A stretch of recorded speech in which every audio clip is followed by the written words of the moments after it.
Vamos lá para a mensagem de hoje. Nós estamos numa série, nós já estamos no terceiro dia da série Talmidim. Alguém estava aqui na primeira semana? Diga um amém. Pronto. Quem não estava, Talmidim quer dizer discípulo. E nós estamos vendo todos aqueles momentos onde Jesus separou os seus amigos, discípulos, para ensinar algo que seria impossível ensinar à multidão. Jesus termina a multiplicação dos pães e peixes, assim nós começamos a mensagem de semana passada. E o povo foi ao delírio, o povo foi à loucura.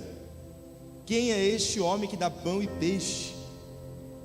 Este homem que atingiu exatamente as nossas necessidades. Então a multidão, que naquele caso específico era uma multidão de não-judeus, queriam proclamar Jesus rei a todo custo. Esse era o desejo da multidão.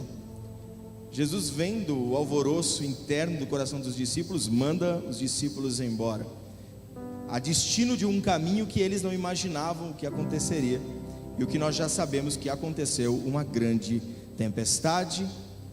O que eu quero ler com você hoje é Mateus. Coloca aí, por favor, Esaile.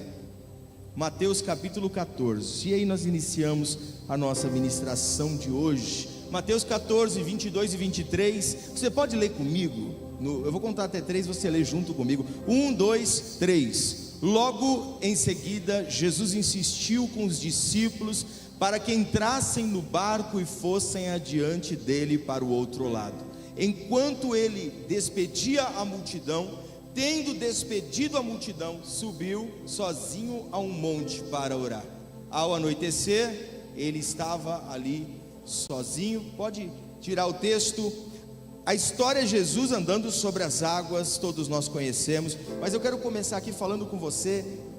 Alguém já escolheu, sem saber, algo ruim para a sua vida? Você falou, vou tomar essa decisão, e tomou a decisão errada? Só levanta a mão assim, quem já, tá? Você que está em casa aí, levanta a mão aí também, ou faz assim com a cabeça. Quem já tomou a decisão errada?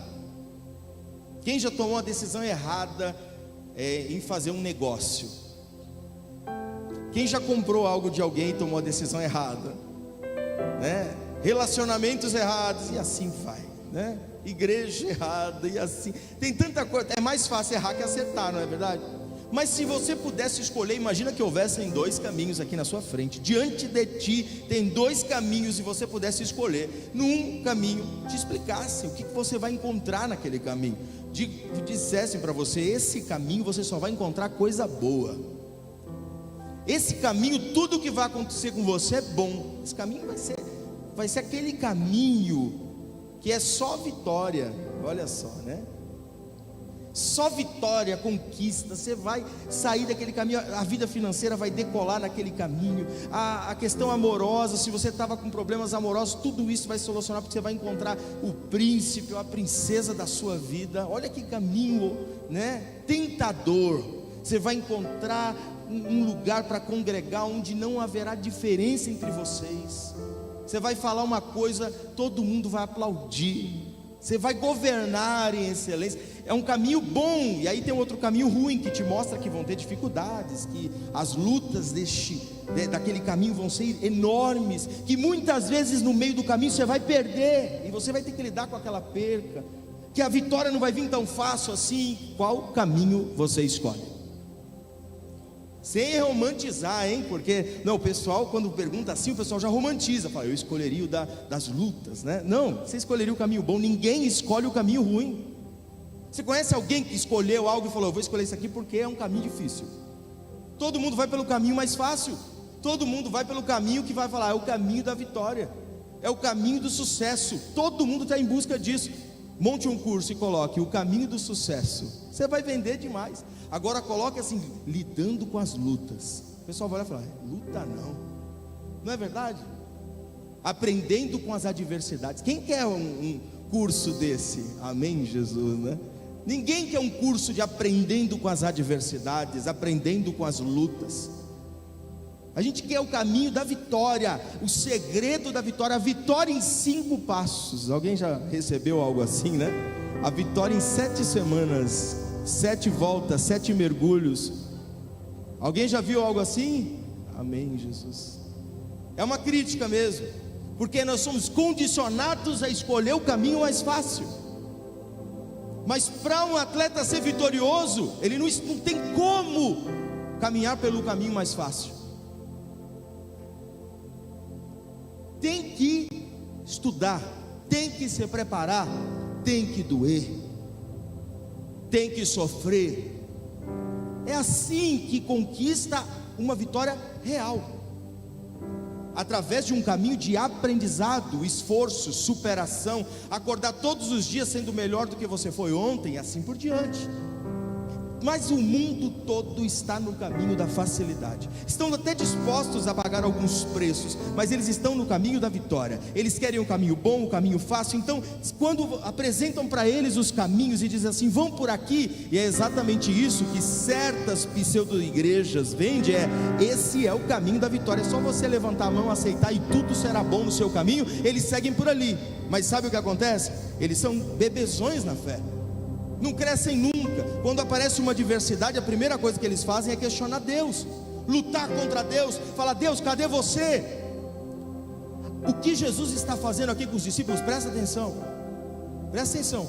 O que Jesus está fazendo com os discípulos é o seguinte: vão para o lago de Tiberíades e passem para o outro lado sem mim, eu vou depois.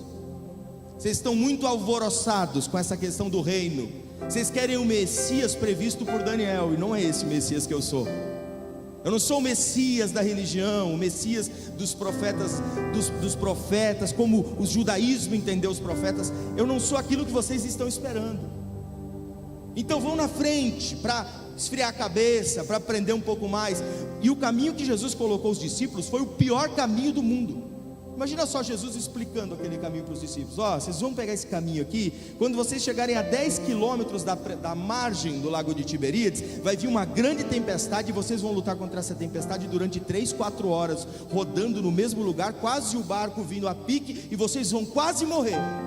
Eles iam falar, Jesus, então nós vamos ficar aqui, espera amanhecer, espera o dia clarear, espera os ventos cessarem, espera a tormenta passar, as adversidades. Jesus disse, não vai. Ele apenas apontou o caminho, e os discípulos foram. Quem colocou os discípulos na tempestade? Jesus. Ele sabia da tempestade, ele sabe todas as coisas, ele é onisciente. Então Jesus direcionou os seus discípulos para a tempestade. Enquanto isso, milagres continuaram ocorrendo no meio da multidão, enquanto Jesus despedia a multidão. Jesus tirou os discípulos do meio dos milagres, no meio daquele matar de fome, no meio do alvoroço, da emoção, do cantar, do adorar, e levou os discípulos para o meio da tempestade. Que contraditório! A maioria querem estar no lugar bom e seguem pelo caminho bom, ninguém segue pelo caminho das adversidades. E é talvez por isso que as adversidades chegam sem que a gente projete, sem que a gente desenhe, eu vou pelo caminho mais difícil. Mas ninguém aprende tanto na tempestade. Ninguém aprende tanto quanto na tempestade. A tempestade é o lugar para aprender a ser discípulo. E aqui vem o cerne, a essência da palavra discípulo, talmidim, que é separado. Jesus estava separando os seus amigos, os seus discípulos, para ensinar para ele o que a multidão não ia entender. A multidão estava lá no meio dos milagres, estavam ali recebendo provisões, sendo curados, é isso. Mas Jesus pegou os discípulos e falou, vem para o meio da tempestade, porque eu tenho algo para ensinar para vocês, que vai muito além do pão e peixe, que vai muito além da vitória terrena, que vai muito além da conquista humana. Você fala, eu não sei porque eu vim parar no meio da tempestade. É porque você está sendo separado para aprender. Jesus está te separando dia após dia, no meio das lutas da vida, para poder apresentar para você, revelar a você o que Ele realmente veio fazer, que é uma boa obra, que dia após dia ela vai sendo concluída, passo a passo, te ensinando que em Cristo realmente você é mais que vencedor. É no meio da tempestade. Por que no meio da tempestade? Porque se fosse na bonança, estava todo mundo lá. Se fosse na alegria, estava todo mundo lá. Se fosse na multiplicação dos pães e dos peixes, estava todo mundo lá. Mas quem vai por livre e espontânea vontade para o meio da tempestade? Ninguém. Mas quem é colocado no meio da tempestade aprende quem ele é de fato, conhece ele verdadeiramente, porque o que os discípulos vão experimentar naquele momento, a multidão não experimentou, ninguém experimentou. Separado, diz assim: separado, mais alto, separado, mais alto, separado, separado. Eu não entendo, Pai. Você pode não entender, mas eu digo para você: confia. Conversei com umas pessoas essa semana na mentoria, e a primeira palavra foi: eu não entendo, eu não sei o porquê, eu não estou entendendo o porquê de todas essas crises, o porquê minha vida virou de cabeça para baixo.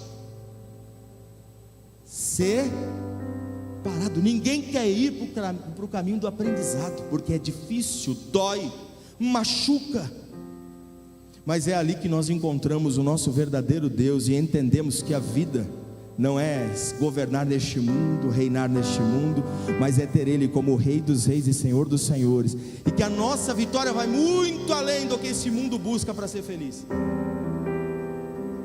Nós estamos ressignificando a nossa vida por completo. Senta com alguém cativo deste mundo, e quando Jesus diz que foi para a liberdade que Cristo vos libertou, né, com esse texto, foi para a liberdade que Cristo vos libertou, não é liberdade para fazer o que bem entende, mas é livre dos desejos deste mundo, do cativeiro desse mundo. Aonde as pessoas se prendem nesse mundo? Testemunho. A maioria dos testemunhos falam sobre o quê? Vitória terrena, ou não é? As pessoas muitas vezes vão na igreja para ter o quê? Dinheiro. É engraçado.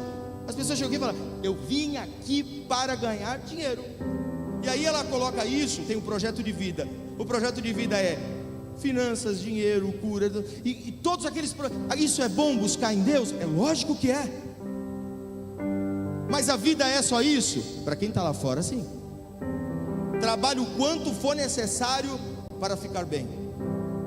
Viaje o quanto for necessário para ser feliz. Mas quando surgem as adversidades, os caminhos tempestuosos, vem a crise, porque quando a crise, o problema é justificado, está tudo bem, mas e quando não se justifica a tempestade? Eu estou certo, eu fui para o caminho que Jesus me mandou e ainda veio uma tempestade, o que eu fiz de errado? Essa semana no Instagram veio uma mensagem assim: eu vou em todos os cultos, eu participo de todas as campanhas, eu sou ofertante e dizimista fiel, e por que eu estou vivendo tudo isso? Eu falei: o que você conhece de evangelho não é o verdadeiro, porque o evangelho deixa claro: no mundo tereis aflições, mas eu venci o mundo. Eu só vou entender que a minha vitória é Cristo na cruz quando eu conhecer Ele verdadeiramente. E aí sim, no mundo tereis aflições, não importa, pode ter aflições, pode ter choro, pode ter dor, pode até mesmo trechos de salmos e algumas profecias não se cumprirem, e a vida é verdade. Como o choro dura uma noite, mas a alegria tem dia que não vem. Quem está comigo aqui? Tem dia que o choro continua de manhã, continua à tarde, continua à noite. E aí você fala: por que a palavra não se cumpriu? Porque o choro da noite é a vida nesse mundo sem Cristo, e a alegria que vem ao amanhecer é o Cristo ressurreto no domingo pela manhã. Isso é a nossa vitória. Cristo é a nossa vitória. Por isso que entrar na tempestade para todo mundo é: você pecou, você errou, você está pagando o que fez.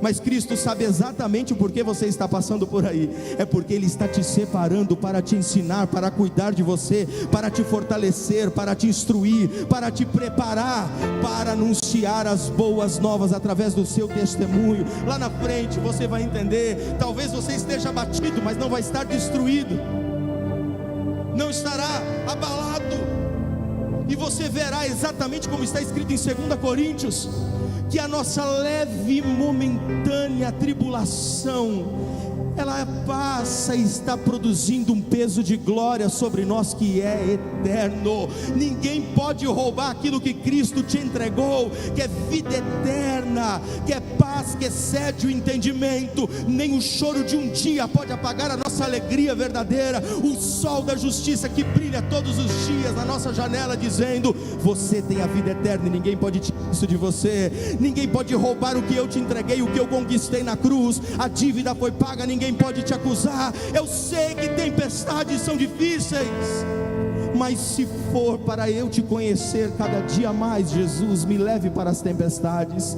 Não me deixe no meio da multidão. Não me deixe achar que eu sou abençoado no meio da multidão, enquanto eu poderia estar te conhecendo verdadeiramente, de contigo andar no meio das tempestades. Eu quero ir então para onde? Mudou agora, né? Dá até vontade de ir para o meio das tempestades. A tempestade está rolando, os ventos estão batendo, os discípulos já estão há 6 horas nessa.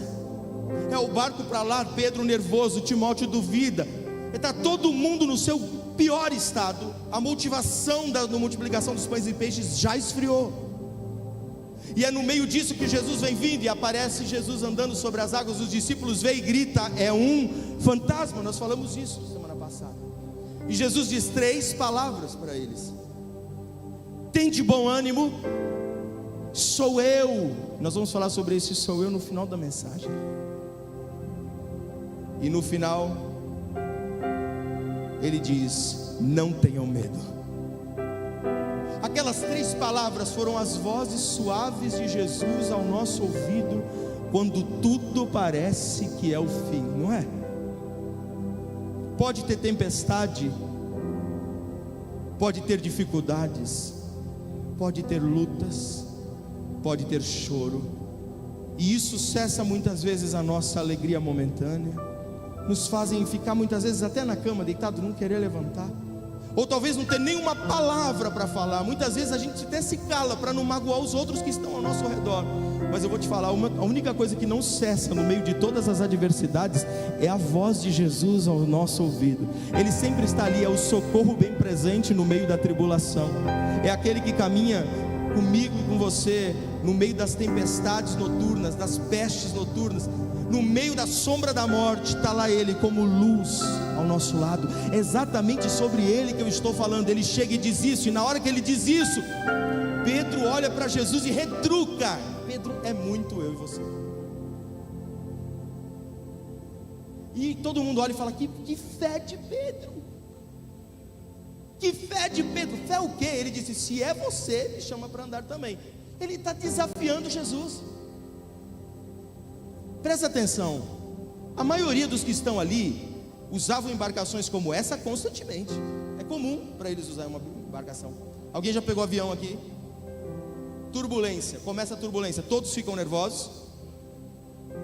Eu fico também, fico nervoso também. Todos nós. Mas a turbulência é um sinal que o avião vai cair? Não. Mas por que nós ficamos nervosos? Por quê? Não estamos no controle. Então nós não sabemos. Os discípulos estão nervosos. Jesus está numa paz, caminhando sobre as águas. E é exatamente isso que Jesus pede aos discípulos: tem de bom ânimo. Quando acontece a turbulência, eu já começo, as crianças até estavam lá: pai, já turbulência. Calma, filho, vai estar tudo bem. O bom ânimo, eu motivo, eu gero bom ânimo neles. No meio da tempestade, ondas maiores que o barco, os discípulos lá tremendo de medo, gelado, passando mal, e Jesus, bom ânimo. Jesus deu a eles uma palavra daquilo que ele sentia, ele transmitiu a eles. Agora, eu sou, ego eimi, essa palavra você vai entender no final. Eu sou. A mesma resposta que Deus deu a Moisés quando ele perguntou: e quando falarem quem tu és? Deus disse: diga para eles que eu sou. Jesus está calmo da outra vez também, quando o mar começou a ficar tempestuoso e chamaram ele na proa do barco para poder ajudar. É lógico, é Ele que está no comando de todas as coisas. Quem está no comando está tranquilo. tranquilo, Ele sabe para onde Ele está levando, e Ele está conduzindo os discípulos exatamente para aquele momento. É o lugar que você não iria sozinho, mas que nós somos conduzidos, e eu chamei esses lugares de maravilhosas tempestades, porque o Rodrigo que sai da tempestade, ele é muito diferente do Rodrigo que entrou. O Rodrigo que entrou é prepotente, o Rodrigo que entrou é orgulhoso, o Rodrigo que entrou acha que vai conseguir sozinho, o Rodrigo que entrou acha que trabalhando vai conseguir tudo, o Rodrigo que entrou acha que ele vai ser vencedor porque ele é fiel. E o Rodrigo que sai sabe que todas as coisas dependem dele, tudo vem dele, tudo é para ele, por meio dele. Não há nada sobre mim, é tudo sobre ele. É ali que eu enxergo que ele é a vida, ali que eu enxergo que ele é o rei e eu o servo. É ali que eu enxergo que ele é o Senhor e eu sou o vassalo, o que serve, o que cuida. Mas mesmo assim ele veio ao meu socorro para me ensinar que eu sou dele. Ele veio me ensinar. E na hora Pedro desafia Jesus dizendo: então me chama para ir contigo se é o Senhor. Tem tanto sentimento envolvido nessa frase que eu não tenho nem como descrever todos. Tem o duvidando, o desafiando, tem a confiança extrema, o bom ânimo surgindo. Jesus sem duvidar diz: venha. Você já percebeu que Jesus não acalmou a tempestade para Pedro andar? Você já percebeu? O que mudou para que Pedro agora, ele estava desesperado e gritou: é um fantasma. Todos morreram de medo. A palavra diz que eles estavam aterrados de medo, que é com o coração parado ou acelerando ao máximo. Eles estavam quase a ponto de explodir de medo. E o que mudou? Porque eles ouviram a voz de Jesus e agora Pedro diz: se és tu, me chama para andar sobre as águas contigo. A tempestade não mudou, a situação não mudou. A tempestade é a mesma, o barco é o mesmo, as ondas estão grandes do mesmo jeito. É que na verdade o que mudou não foi a situação ao redor, o que mudou foi o interior de Pedro. Porque a tempestade interior, ela é muito pior do que a tempestade exterior. A tempestade que acontece aqui, ela é muito pior do que a tempestade que a gente vê. A tempestade que a gente vê, ela é difícil, mas aquela que acontece aqui, que ninguém vê, essa daí nos coloca muitas vezes de cama. Essa é a tempestade que arruina a nossa vida, que muitas vezes não faz a gente nem levantar, nem ter forças de falar paz para alguém, ou muitas vezes arruina o nosso lar. É exatamente essa tempestade que ninguém vê, que está aqui dentro, e Jesus vem para acalmar a tempestade interior. Porque se a tempestade interior estiver calma, estiver nele, estiver descansando nele, pode o vento soprar do lado de fora que você anda até sobre as águas. E Jesus agora vai fazer um caminho impossível no meio do mar, e Pedro vai andar sobre ele. É um caminho no nada, desafiando as leis da gravidade. Todo o corpo com uma densidade maior do que a água afunda, essa é a lei. Esse é o natural, é a lógica da coisa. Posso falar? É a lei da semeadura. Você colhe o que planta, mas num mundo injusto, você pode plantar e não colher. Alguém já plantou algo que nunca colheu? Alguém já plantou amor em alguém e recebeu ódio? Alguém já plantou entregar sua vida, doar sua vida por alguém, amar alguém de verdade, e no final você recebeu uma traição? Porque a lei da semeadura é uma regra que não funciona no mundo injusto. Você fala: não, os injustos vão pagar. Não vão. Não vão. Vai ser injusto, vai enriquecer. Você vai olhar ele rico, vai olhar e falar: olha lá o injusto rico. Por que o injusto está rico e eu não? É verdade. É verdade. Quem está com o coração preso nesse mundo fica esperando justiça entre os homens, mas a nossa justiça é em amor. A nossa justiça é ser glorificado quando Cristo nos chamar para o arrebatamento. A nossa justificação é através do amor de Cristo. A nossa justificação é amar os nossos inimigos. Essa é a nossa justificação. É orar por quem tirou de nós e falar: Senhor, cuida dele, separa ele, para que em meio às tempestades de suas injustiças ele te conheça verdadeiramente e diga: ele realmente é o Filho de Deus. É virar a outra face quando apanha. Essa é a lei do amor de Cristo em nós. Por isso que quando Pedro vai andar sobre as águas, tem gente que olha e vai falar assim: andar sobre as águas é receber uma vitória assim, andar sobre as águas é isso, pode ser muitas coisas, mas na verdade a interpretação é que o mundo é uma grande tempestade, que fomos inseridos aqui como peregrinos, para passar, para aprender, para ser o amor em Cristo, testemunhar o Evangelho. E o caminho sobre as águas é aquele que está em Cristo, que mesmo no meio das tempestades dessa vida, que muitas vezes todo mundo olha e diz: ali não há condições, e aí vê que a graça nos levanta para cima das águas e nos faz caminhar sobre as águas. O caminho no meio do mar é viver Cristo no meio do mundo entregue à vaidade, é viver o amor no meio do mundo chamado ódio. É onde todo mundo está matando uns aos outros para subir, e você desce prostrado dizendo: o lugar mais alto é aos teus pés, Senhor, é o lugar que eu quero estar. É isso que é andar sobre as águas. É por isso que o mundo não entende o que é andar sobre as águas. O mundo não entende o que é ver você sorrindo, mas por dentro chorando, para muitas vezes encorajar alguém que está mais fraco, ou pegar alguém que te magoou profundamente, você começa a orar por ele, ou mesmo vir o outro lado. Isso é andar sobre as águas. Andar sobre as águas é não esperar nada em troca, mas oferecer tudo. É andar sobre as águas, é saber que a gente vem aqui para falar sobre as boas novas. É andar sobre as águas, é sair do barco dessa vida, do natural, do comum, e começar a andar aonde Jesus, o lugar que Jesus criou para nós. E é o que eu quero dizer para você: uma família que vive o Evangelho é uma família que anda sobre as águas. Está todo mundo separando, é verdade, este mundo é assim. E o divórcio é a coisa mais normal que existe, é lógico que é, esse mundo está tudo perdido mesmo. O divórcio é maravilhoso para esse mundo, chamam até de vitória. Consegui me separar daquele traste, daquela encostada, é verdade. E eu sei que muitas vezes o divórcio ele existe para evitar algo até pior, mas ele não é bom. É uma derrota com gostinho de vitória. Bom seria se tivesse tudo bem, mas você disse hoje, você chegou aqui e falou: eu já vivi um divórcio. Chegou a hora de andar sobre as águas, de conhecer alguém que vai te honrar, que vai cuidar de você, que vai ser como Cristo amando a sua igreja, te amar com toda a força, com todo o respeito, com toda a entrega.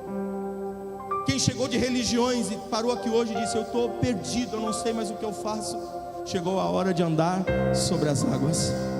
Você está saindo da religião, do barco, da opressão, do cativeiro, da penitência, que tem que fazer isso, aquilo, para poder conseguir algo mais, para poder agradar alguém, agradar um santo, liberar uma potestade, liberar um demônio, liberar um espírito, ou mesmo rezas e rezas e rezas, ou mesmo orações, campanhas e campanhas. Esse é o barco da vida, mas nós fomos chamados para andar sobre as águas da graça, com Jesus. É o caminho no meio do mar, onde não existe caminho, e as pessoas vão olhar e falar: ele é louco, ele está defendendo aquilo que o mundo todo está contra.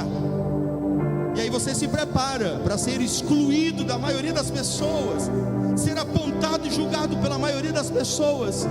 Mas são poucos que andarão sobre as águas, só aqueles que realmente viverem pelo Evangelho verdadeiro, o único Evangelho que chama Cristo Jesus. Esse é o Evangelho em nós, é a alegria de Deus em nós, é a nossa força. E a alegria de Deus em nós é o Cristo ressurreto, é o Cristo ressurreto se levantando em nosso coração.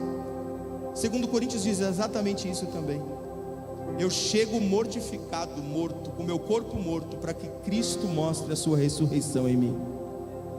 Alguém crê nisso? Andar sobre as águas é olhar a cruz e ver a vida. A cruz é o símbolo de penitência humana que Jesus ressignificou. A sua história está sendo ressignificada pela cruz, ressignificada pelo Evangelho. E Pedro sai com um bom ânimo no coração. Tira o pé do barco. Ele começa a dar alguns passos. 1, 2, 3, não sei quantos. Mas quando o vento bate nele, ele repara o natural de novo. Como nós também vamos reparar as adversidades e afunda. Quando ele vai afundar, dá tempo de ele falar uma frase. Ele fala assim: salva-me, mestre. A tempestade é difícil. Perder é difícil. Sofrer com uma doença é difícil. Ser excluído é difícil. Ser perseguido é difícil. Mas nada é tão difícil quanto afundar no meio da tempestade. Mas é só quando não há mais saída, não tem mais o que fazer, quando não há mais esperança, que você grita o salva-me, mestre. Salva-me, ou seja, eu sou totalmente independente de você. É quando o psicológico já não tem mais condições nenhuma de ter bom ânimo. É quando a mãe abandona, o pai abandona, as palavras são duras.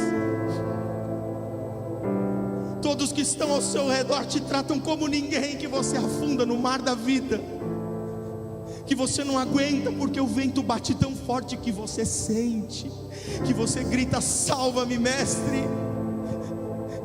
E é impressionante porque Pedro usa a palavra mestre aqui. Mestre é o Rabi, Raboni, que é exatamente o termo que os talmidins chamavam os seus ensinadores. Ele entendeu que a escola é assim que aprende, é assim que caminha, é assim que cresce, é assim que amadurece. Ele disse: salva-me, mestre. Eu não consigo aprender agora, eu preciso de socorro, salva-me, mestre. Quantas vezes você já gritou: salva-me, mestre? Quantas vezes?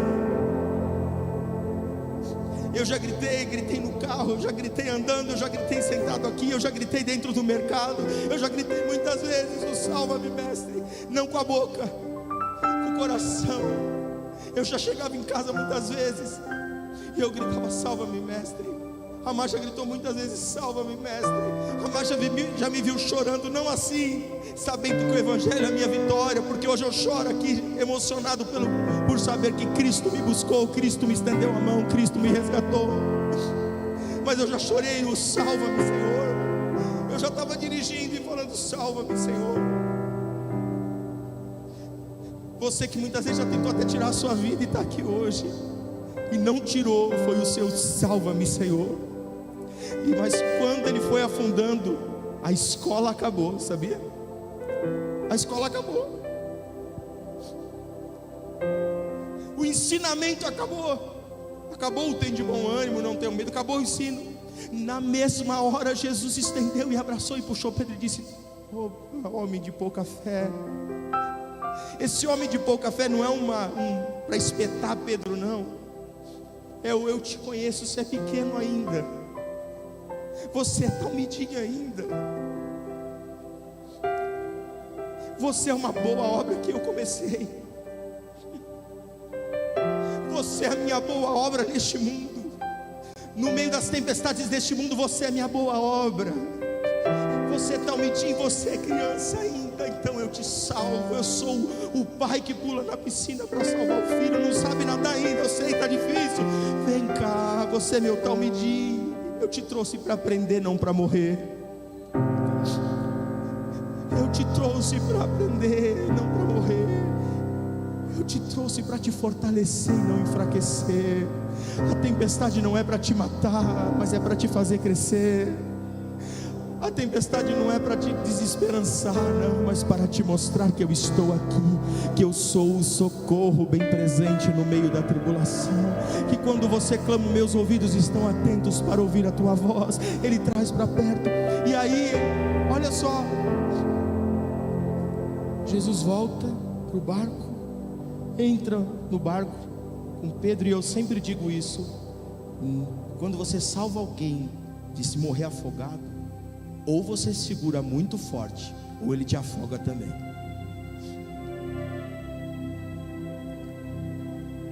E eu fico só imaginando o privilégio de Pedro de ter sido seguro e se sentir seguro nos braços de Jesus.